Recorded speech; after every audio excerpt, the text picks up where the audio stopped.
good, man? Dude. What's up? Hey, what's up, dog? As always. You know what I'm saying? It's about to be man. like, how y'all doing out there? You know, first of all, with my guy Ryan Riley, you know what I'm saying? One of my favorite music producers in the city. Appreciate that, G. For a minute, man, worked with this brother, you know, threw me some beats. I mean, prolific. So, but today, what we talking about? The Perfect Imperfections. July 13th, album out. I'm excited. You just got to hear it. So, I don't do no gas. all right. You know what I'm saying? That's just not what I do. You know what I'm saying? Some people do it, but like I just said, man, that is something special, bro. Appreciate it, man. Special. Appreciate it.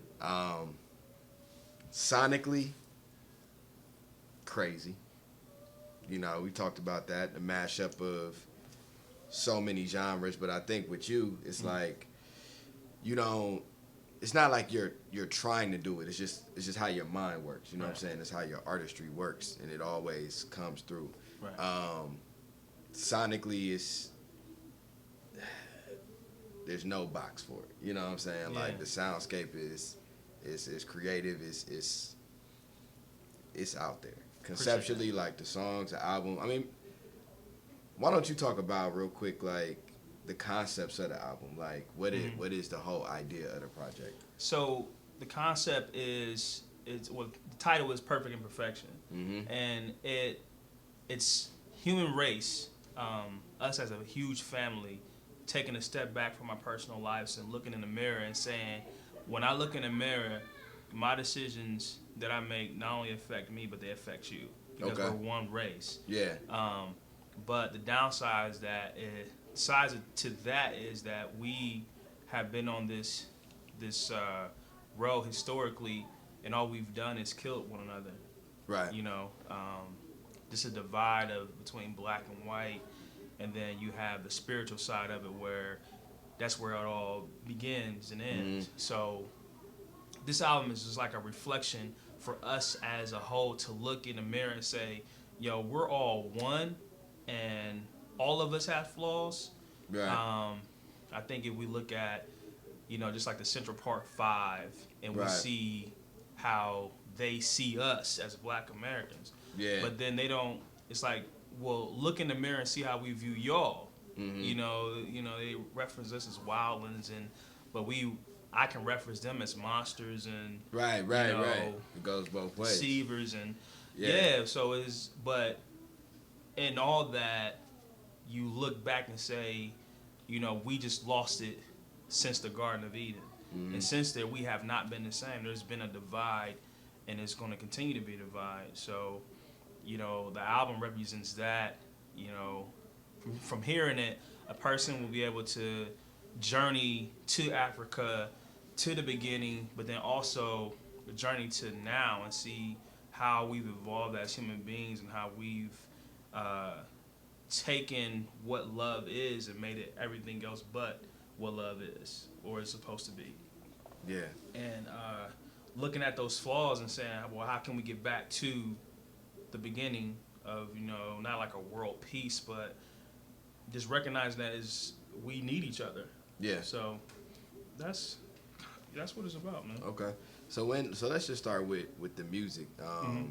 You know, I want to talk about music. I want to talk about then your writing. You know what I mean? So like I said, the soundscape is crazy. From a sound standpoint, when you sat down and said, "Yo, I'm gonna engineer this. I'm going to create this." You know, like, walk me through the process of just like, did you start with a feel like you had? Okay, I want to explore this. I want to explore that. But what were you kind of digging in to kind of, you know, develop the sound? And like, what sound were you? I don't want to say like what sound were you looking for. You know what I'm saying? Because obviously that's just the creative process unfolding it. But just kind of what direction were you taking as far as the feel that you wanted to bring through?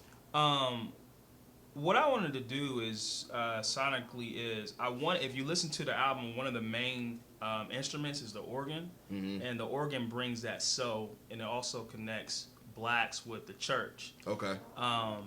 me having that background in church, currently in school for theology. Oh, word, yeah. Yeah. Okay, School all for right, theology. all right. So it's like I wanted it to.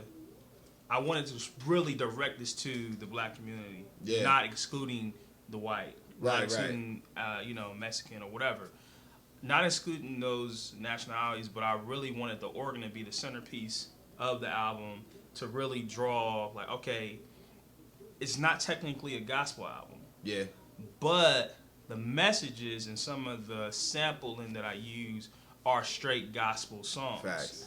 So straight fire. Yeah. So I wanted to present it in a way that, okay, a person on Sunday can listen to this on the weekend and not feel like they're jeopardizing whatever. Mm-hmm. And then someone who's not in the church, they can listen to it and be like, wow, he's speaking about this relationship. I wanted to know what he's talking about. So that really kind of directed the sound. I could have went trap, but I didn't really want to go there because of the depth of the message I was trying to present. Not that I can't do that on that type of song or sound, but I just want to keep everything organic. I have a lot of like live sounds. Yeah. Even the super fire. Vanity is one where I went Brazilian. Woo! Salsa. Got me out here like And a lot of people like it didn't make people understand how we created the Fatiku album. Okay. It was based off of everybody in that group had all these different places they've been from, their nationalities, and then when we brought it together, we had hip hop, pop, R&B, all that on one album. Yeah. And this album is kind of a reflection of I am the producer of it. Right, so right. You know what I'm saying? It's like I did make that. I did. Yeah. So I mean, I just wanted to really venture off, and I really pushed myself musically on this project. You did a great job. Thank you, man. I pushed myself to really play, really simplify music. So yeah. And all of that comes through. I want to play it right now, but I ain't even going to. Y'all got to wait. Y'all got to wait. All right, so let's talk about lyrics. Okay. So now, as far as when you write or you do, your vocals, mm-hmm. do you consider yourself like a rhymer, a songwriter? Nothing, you just, because you got a mix of a lot of different things going on. So, like, do you feel like you were pushing yourself on that front as well with, like, your composition?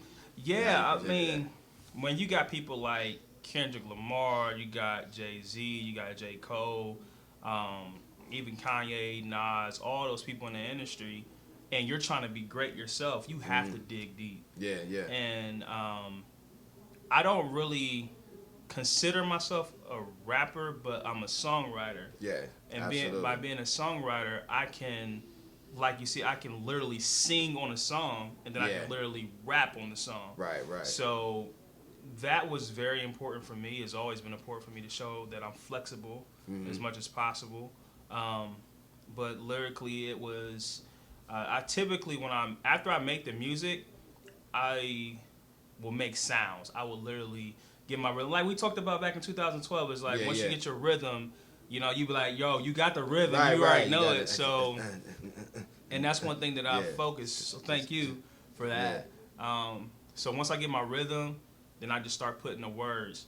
And usually when you hear albums, people, they bunch songs together that don't fit. Yeah. But if you really pay attention to, the album starts with a prayer, and it's called Guardian of the Galaxy. Mm-hmm. It's me and my prayer to God. My wife wrote lyrics on that as well.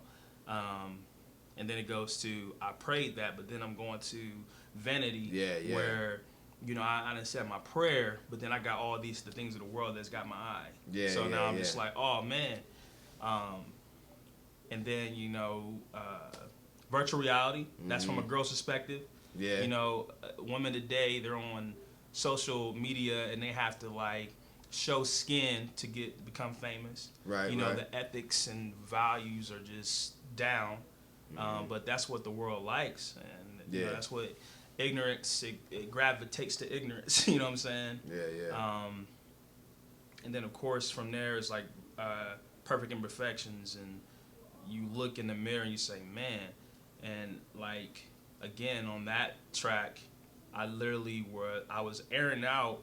I wrote that song after my 35th birthday. Okay. And, I had a party with the family, and it was just like, it was crazy, man. I ended up fighting at my birthday party, man. And it was just, I was hurt, but I could only address it through song. Yeah. You know what I'm saying? So. Yeah. Yeah, that's powerful. Yeah. So, that's powerful. I just said all that to say, like, when I make a project, for some reason, it's just a God-given gift.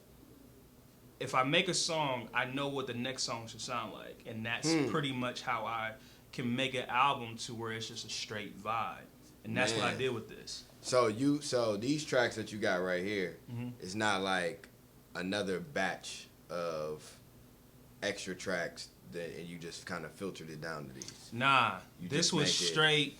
Honestly, like, that's dope, man. Yeah, the development of this project, literally, I've been working on it since like 2015. Okay. So I don't just sit there and write music like all the time. I don't do that. Like I used to in my younger days. That was just, during the Fatigue days, I can sit and just write music. But I had a family now.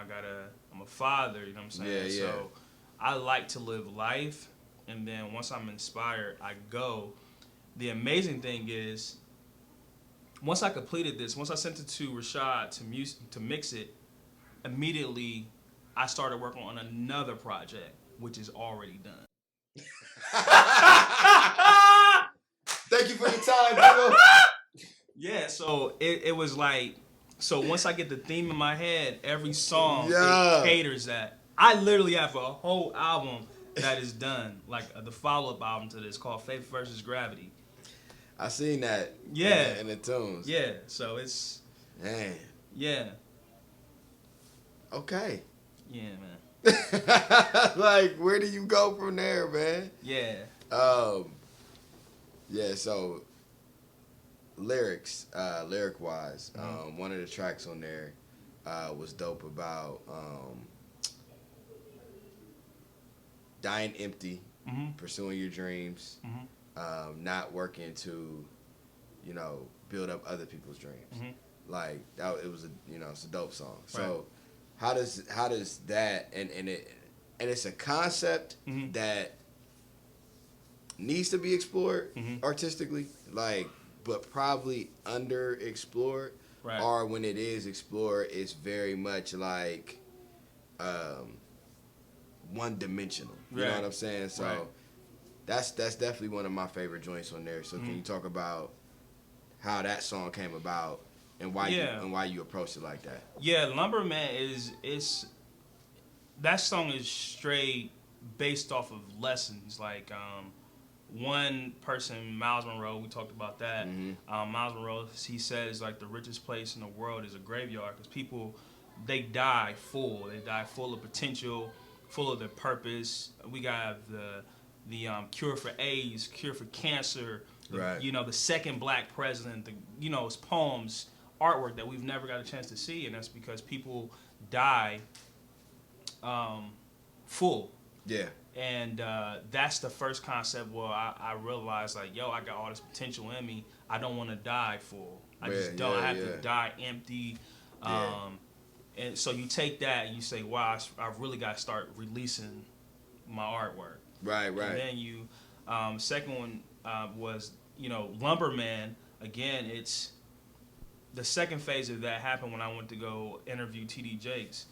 And T.D. Jakes, his whole aura and his demeanor was just like, I've never been around a powerful dude like that. Like to this day, like I know some powerful dudes, but his influence, and it was just like he was just talking about people's words become prisons.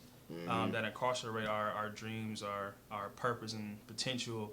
And he was like, I'm not going to be incarcerated by no type of stigmatism, no type of status quo people put on me. Right. And from that, I'm a person first. Yeah, I'm a person. I'm a person, comma this, comma that, comma this, comma that. So, not letting people box him in.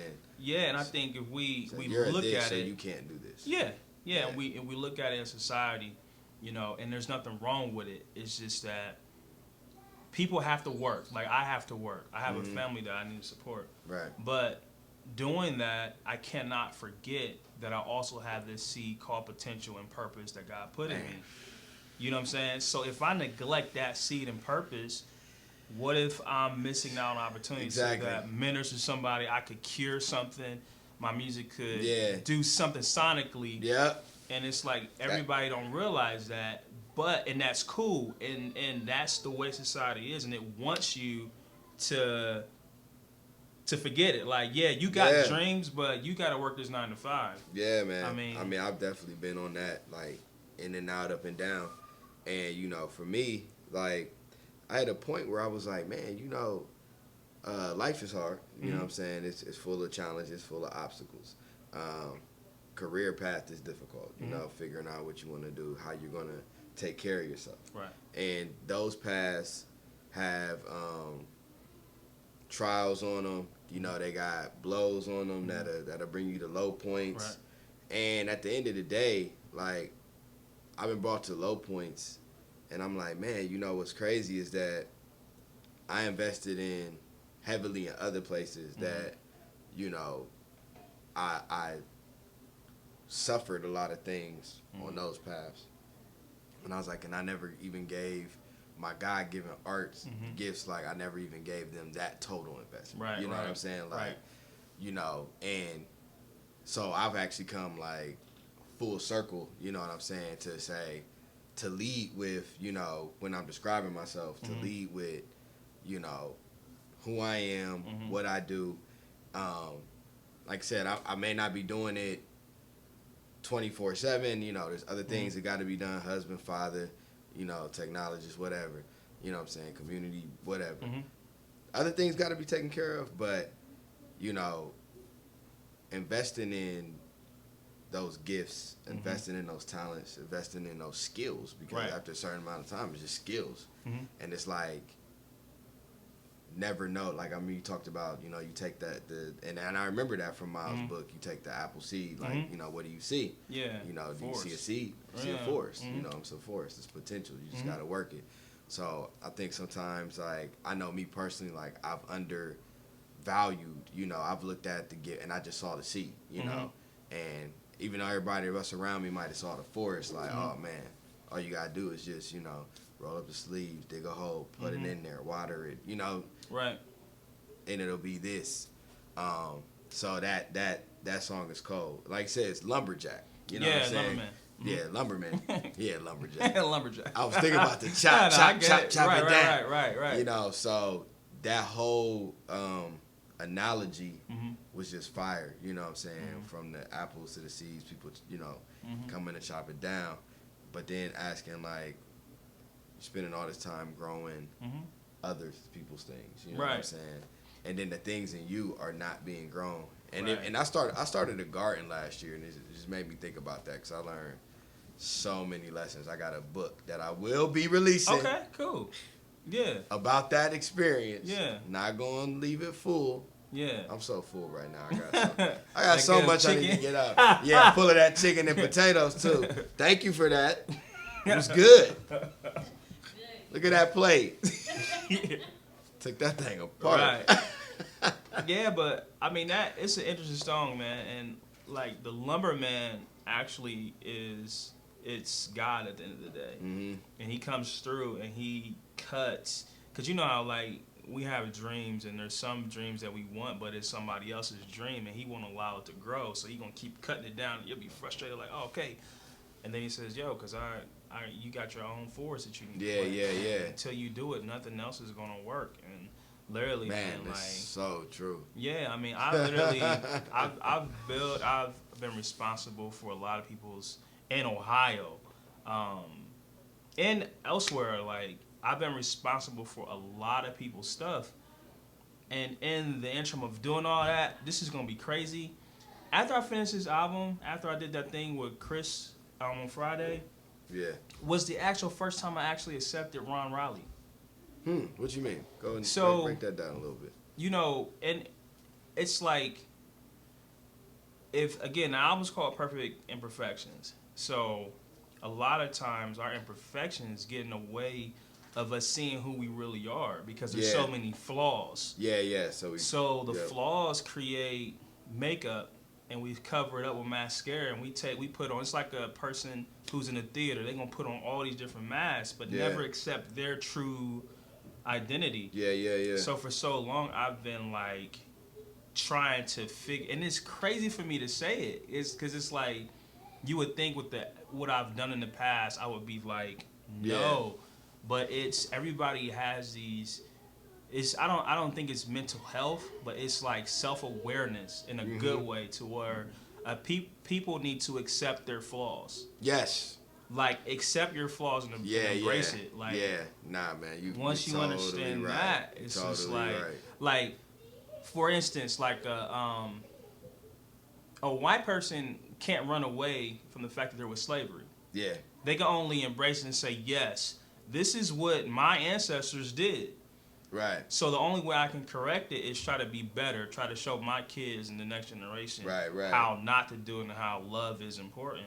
Even with the black community, we have to look at it from a standpoint as, yes, we hate ourselves so much that we kill ourselves. Mm-hmm. You know, if another man takes another man's life, he's committing suicide because he's killing himself. You know, and when I looked at all the opportunities I didn't give myself because I was afraid of everything that was associated with Ron was kind of like, I felt like it was a failure. Yeah. But literally, it wasn't until I stopped and said, man, like, even though I did all that and made it seem like I failed, bro, I actually did a lot of good stuff. You know what I'm saying? Yeah. And it's like embracing who I am as a person. And then, I mean, again, I know people would be like, what, Ron ever? No. Like, 36 years, and I'm finally just embracing this whole album was going to be... Bro. Yeah, like, this whole album, I was originally going to drop it under a different name, Cordeleon. But it was just like, how do you drop it under a name when people are saying, like, Chris was like, man, you know, there's only things on this dude's resume I wish I can accomplish. And I'm like, man, this is what other people, like you said, they see your forces, but you don't see it. You don't see it, man. And it was like, man. You be like trying to figure it out, and people like, huh? Yeah. You know, like, I mean, just like the song I played on the guitar. It's like, man, I've been 10 years in the... Yeah. sitting in the guitar. I'm telling you. Sitting in my head, you know what I'm saying? I mean, I performed it out, but like I said, never maximized the potential, which was another Miles book that... Right. You know, maximize your potential, man. So it's understand it and maximize it, take it to the fullest extent. So I really feel like me entering this stage where it's like I'm really now recognizing who Ron Riley is about to be bad for a lot of. I hate to say it like that, but it's about to be bad. My man got on his rapper game. He got on his rapper.